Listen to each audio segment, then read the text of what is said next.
এই শুভেন্দু অধিকারী মার্কা মাল, এদের লজ্জা নেই।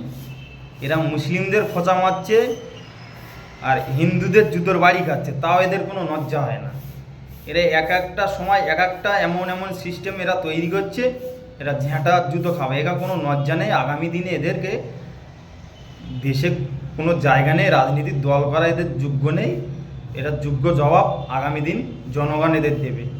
এদের কোনো লজ্জা বলে বেয়া কিছু নেই। দিলীপ ঘোষ মার্কা মাল যেখানেই যায় ঝ্যাঁটা জুতো খায়, তাও দেখো এর লজ্জা নেই। এর এর নিজের এলাকায় ঠাঁই নেই, এখন এসে নিজের এলাকা ছেড়ে এখন এসে নিউ টাউনে বড় নেতা হয়ে বসে আছে।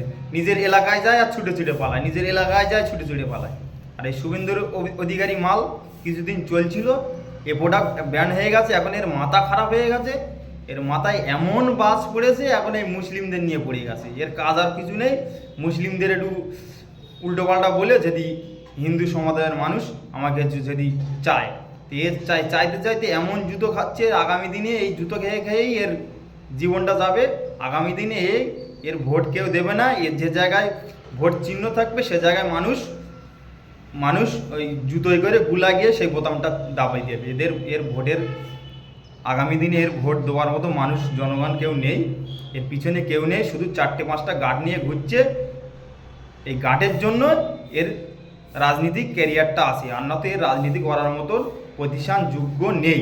এর জনগণ চায় না, শুধু এই 4 দেয়ালের মাঝে ভগর ভগর করে।